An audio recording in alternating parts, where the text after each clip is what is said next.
Saudara, para pemirsa Kabar TV di mana saja dalam manusia kami. Selamat siang, Assalamualaikum warahmatullahi wabarakatuh. Kali ini kita coba berdialog dengan Bapak Irgan Hairul Mahfiz yang menyikapi masalah-masalah tentang Pilkada DKI. Sungguhnya Pilkada DKI ini hanya sebentar lagi barangkali, oleh karena itu kita perlu sedikit mengetahui dari senior-senior P3 terutama dari fraksi di DPRD P3 DKI. Oke, selamat siang. Assalamualaikum Pak Irgan. Selamat siang. Waalaikumsalam warahmatullahi wabarakatuh. Iya, Pak. Sehat, Pak? Sehat, alhamdulillah. Iya. Pak Matra. Iya, ini Pak sedikitnya kami dari Kabar TV ini ingin dari para senior P3 khususnya memberikan satu tanggapan tentang bagaimana kira-kira Bapak menghadapi Pilkada DKI. Karena kalau kita lihat itu sosok Ahok itu begitu fenomenal dan kami, kelihatannya ini perlu ada tanggapan dari Bang Irgan sebagai senior di P3 nih, khususnya di DKI ini, Pak. Gimana, Pak? Pertama, selaku anggota masyarakat dan kebetulan dipercaya sebagai wakil rakyat, saya melihat eskalasi kondisi politik, kondisi sosial menghadapi Pilkada DKI ini semakin meningkat. Saya khawatir kalau kondisi ini semakin meningkat, ini bisa jadi akan menimbulkan gesekan-gesekan yang mengganggu stabilitas daerah, dan ini berdampak juga dalam skala nasional karena DKI ini adalah ibu kota negara. Jadi segala sesuatu yang terjadi di DKI bisa jadi menjadi trigger, menjadi pemicu untuk bisa berlanjut ke daerah-daerah lain. Nah, hal inilah yang saya sangat prihatin, ya. Sangat prihatin oleh karena persoalan yang berkembang hari ini kan melihat sosok gubernur Saudara Basuki Cahayapurnama atau yang dikenal dengan Saudara Ahok. Ya, orang melihat kehadiran Ahok sekarang ini di tengah masyarakat ya sangat mengganggu, terutama masyarakat yang merasakan dampak akibat kebijakan itu. Ya. Kemudian juga masyarakat politik. Kenapa? Karena sikap Ahok yang semula adalah sebagai seorang pengganti Jokowi diharapkan ikut langkah Pak Jokowi yang melakukan tindakan atau kebijakan seorang gubernur yang lebih memperhatikan kepentingan masyarakat kecil. Nah, sekarang kan ini bergeser, ya.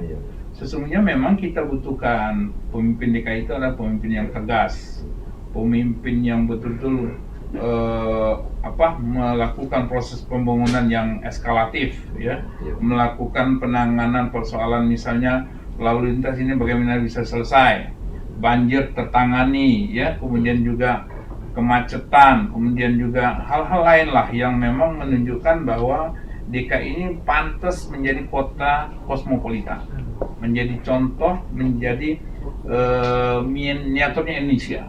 Jadi ketika orang luar datang ke Indonesia, tergambarlah DKI ini adalah kota yang disiplin, kota yang smart, kota yang teratur, ya, kota yang menunjukkan modernitas Indonesia, kan begitu yang kita harapkan. Oleh karenanya memang dibutuhkan kehadiran seorang gubernur yang visioner, yang betul-betul mampu menjalankan kepemimpinannya dengan baik. Cuma sayangnya kan sosok Ahok ini kan begitu kontroversial. Dia melakukan tindakan-tindakan yang sekarang ini menurut saya membuat banyak orang tersinggung karena semua orang dianggap lawan, dianggap musuh, ya, semua pihak, apakah dari partai politik, elemen masyarakat, semua orang. Jadi terkadang tindakannya emosional dan tidak santun, ya. Keluar misalnya kata-kata yang tidak pantas, yang menurut saya itu bukan seorang pemimpin yang Pancasilais atau yang religius, ya. Harusnya yang hadir di sana pemimpin DKI yang punya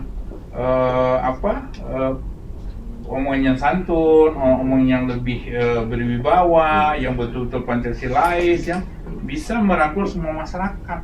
Ini kan resistensinya kuat terhadap saudara Ahok ini karena mungkin ya akibat omongannya yang kasar seperti itu. Nah ini yang tidak kita kehendaki. Banyak orang yang mungkin tidak suka terhadap Ahok, saya kira bukan persoalan agama, ya mungkin digeser orang sekarang persoalan agama, tidak, atau perbedaan warna kulit, kebetulan Ahok orangnya putih kan gitu, atau katakanlah persoalan etnik, enggak juga, enggak, ya ini hanya persoalan tata krama, persoalan dia menghargai orang lain, ya kan, bagaimana dia bisa berkomunikasi dengan orang lain, yang selama ini semua dianggap orang yang perlu dimarahi, orang yang ditegur secara keras dan dimaki secara terbuka. Nah ini yang saya kira ketidakpatutan itu.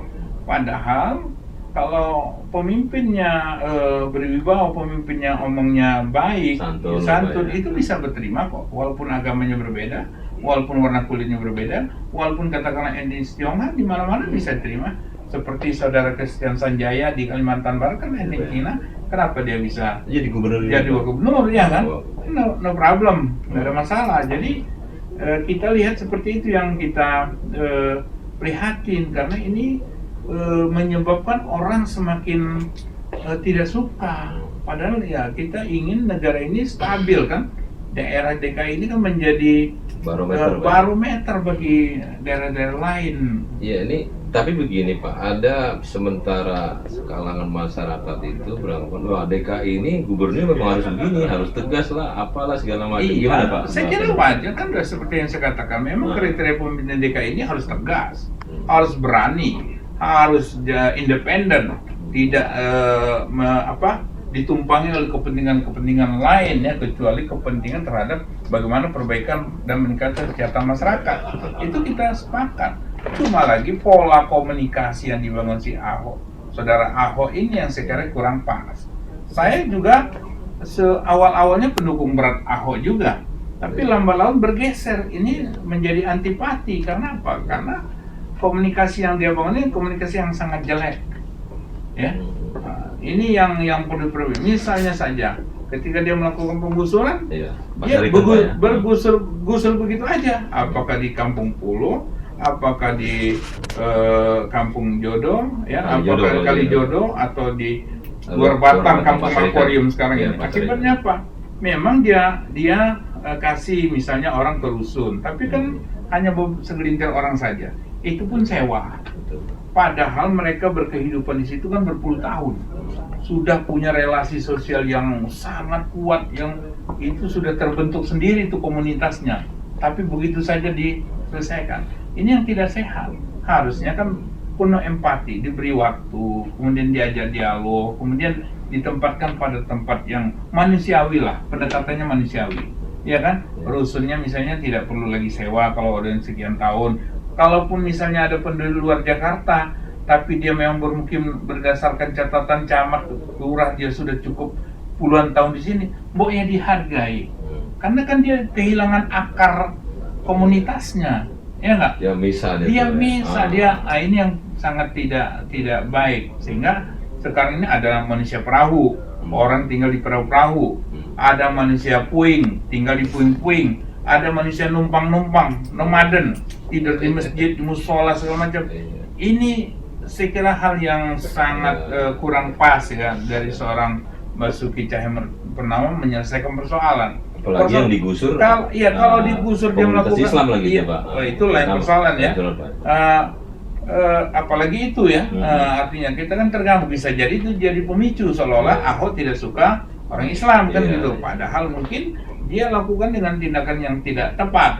Coba kalau dia lakukan komunikasi yang bagus, ya, siapa yang tidak setuju misalnya Kampung Jodoh, Kalijodo dibersihkan karena di sana banyak pelacuran, minuman keras, diselesaikan hanya untuk pembuatan taman buat pendidikan anak. Itu sangat kita apresiasi. Tapi cara penanganannya inilah yang saya kira yang kurang pas ya. Kemudian juga misalnya Kampung Akuarium yang dirapikan sekarang ini untuk bisa masjid luar Batang dari jauh kelihatan, atau katakanlah situs-situs di sana yang perlu ditampilkan itu rapi. Memang tujuannya bagus, tapi proses penyelesaian, proses penggusuran ini yang saya kira yang kurang tepat ya. Yang jelas karakternya itu yang bermasalah Pak. Mungkin Nih karakternya yang bermasalah. Masa kita artinya kita yang harus menyesuaikan dengan karakter Ahok. Ini kan Bisa harusnya terbalik, sudah ya? terbalik. Dia yang harus menyesuaikan Betul, dengan Pak, betul. keadaan masyarakat. Karena bangsa ini bangsa yang Ya. religius, Ya. bangsa yang penuh kekeluargaan. Jangan ini Bangsa semua Timur lah kita ya, bangsa budaya Timur, ya. bukan main gusur begitu aja. Terus ini Pak ada satu lagi nih pertanyaan ya. Kira-kira apa langkah-langkah yang harus Ya. dilakukan oleh warga Jakarta menyikapi Ahok ini gimana Pak? Jadi saya kira supaya begini, kita stabil juga gitu. tidak bisa menutup mata bahwa saudara Ahok sekarang ini banyak dukungan melalui ditunjukkan dengan dukungan KTP. Itu artinya ada masyarakat yang mendukung Ahok, terlepas dia kelakuannya atau perilakunya seperti itu. Ini sekian juta loh, ya sudah mendukung Ahok dengan pasangannya melalui misalnya dukungan teman Ahok. Ini tidak bisa kita tutup mata. Artinya apa? Bahwa masyarakat ini bukan sosok Ahok yang bukan Ahoknya, tapi dia ingin gaya style seperti Ahok.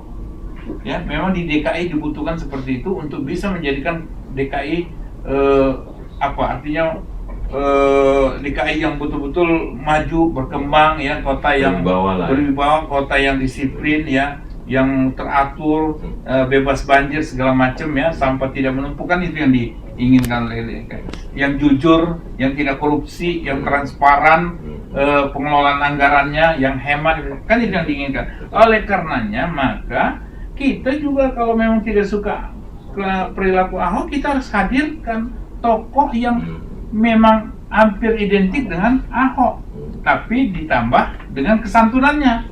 Jangan pula yang kita hadirkan karena Ahok Cina atau karena Ahok Kristen kita bikin yang Islam, tapi yang Islam juga tidak lebih baik dari saudara Ahok, ya kan? Elitis, sombong, tidak menunjukkan tidak sosok yang tidak dekat dengan masyarakat. Kan ini sama saja, nanti kalah lagi. Oleh karenanya maka kita harus pilih ya seorang pemimpin DKI yang betul-betul merakyat, ya kan? Merakyat, tegas, berani, tidak korupsi, ya enggak? Yang memang santun omongannya, itu saya kira bisa dipilih. Tapi apakah kita mampu mencari alternatif sosok seperti itu? Jangan hanya karena pendekatan agamanya berbeda saja, atau karena harus berbeda kulitnya saja, tidak. Tapi kita harus hadirkan juga sosok yang seperti Ahok, ya, yang orang katakan mungkin tegas. Ini yang harus kita. Dari P3 bagaimana Pak? Kira-kira? Kalau P3 kan masih kita cari dulu sosoknya siapa yang mendekati itu. Barangkali ada gambaran-gambaran. Saya belum mendapatkan gambaran yang jelas. Karena kalau P3 sendiri tidak cukup kursi untuk bisa mengusung seorang 10 seorang calon. Mesti koalisi Pak. Mesti koalisi. Jadi kita harus berembuk juga partai-partai yang memang berkeinginan untuk mengusung gubernur dan wakil gubernur, ya harus berkoalisi. Karena kabarnya Ahok kan mau melalui jalur independen. Maka kesempatan partai-partai ini untuk bisa mengemas seorang gubernur wakil gubernur yang pas dengan keinginan atau kehendak masyarakat ibu kota. Saya kira itu. Barangkali sedikit Pak nambah. Ada nggak barangkali komentar Pak Irgan tentang tentang reklamasi nih ya, program Ahok apa sih? Sebetulnya program Ahok atau program ini kan sebelumnya persoalan reklamasi ini kan masih persoalan regulasinya, aturannya. Ahok mengatakan bahwa ini ya kewenangan Pemda DKI, sedangkan pemerintah pusat mengatakan ini kewenangan pemerintah pusat. Ini harus diselesaikan, ya kan? Pada tingkat mana aturan-aturan ini yang menjadi upaya orang untuk patuh terhadap aturan itu, ya, di level mana dia, apakah memang di pemerintah pusat atau di pemerintah daerah. Jangan juga ya, kalaupun ada aturan itu ya juga harus memperhatikan ya lingkungannya bagaimana ketika reklamasi. Bagaimanapun reklamasi ini kan sesuatu hal yang dibenarkan sepanjang tidak mengganggu kehidupan para nelayan yang memang terbiasa untuk hidup mencari mata pencahariannya di laut. Ya, kemudian juga tidak mengganggu minat masyarakat DKI yang ingin ke pantai misalnya terbatasi oleh lingkungan yang sudah tidak Artinya- ada akses untuk iya. bisa melihat pantai Artinya, misalnya. dengan kata lain, Iya. P3 menyetujui penghentian sementara nih Pak. Setuju setuju oleh ya. pemerintah, Walaupun Pak, ini ya, oleh masih kementerian. moratorium, tapi saya kira penting ya ini untuk bisa meredam semua pihak untuk tidak menambah persoalan lagi, karena kan banyak hal yang sekarang ini menjadi persoalan. Ada kasus rumah sakit sumber waras, ada reklamasi, ada Iya. sosok Ahok, Iya. ya, ada sosok teman-teman yang tertangkap oleh KPK. Iya. Jadi mohon ya kita kepada semua pihak, cobalah kita dinginkan suasana ini agar masyarakat kita ini juga bisa tentram, bisa nyaman ya, karena banyak persoalan kehidupan yang harus diselesaikan. Tingkat pengangguran sekarang semakin tinggi, orang butuh pencarian, orang butuh makan, orang butuh kehidupan. Ini tolong yang dipikirkan. Jangan persoalan-persoalan yang tidak produktif menjadi persoalan yang besar sehingga membuang energi kita masyarakat untuk melihatnya. Jadi satu persatu harus selesaikan. Ya, reklamasi kita selesaikan, sumber waras kita selesaikan, kemudian yang tertangkap KPK kaitan dengan suap minyak reklamasi juga harus selesaikan. Kemudian siapa pemimpin DKI juga harus kita jalankan dengan baik semua mekanismenya. Saya kira kalau 4 poin ini selesai, saya kira ya DKI bisa lebih soft, lebih nyaman dalam jalan. Kita sebagai warga DKI juga merasa enak kan? Apalagi ibu kota negara nih Pak ya. Iya, karena banyak persoalan yang harus diselesaikan juga, ya kan? Saya kira itu. Oke, Pak Irkan, terima kasih nih atas Makasih. wawancaranya. Iya. Selamat sore. Assalamualaikum. Waalaikumsalam warahmatullahi wabarakatuh. Ya.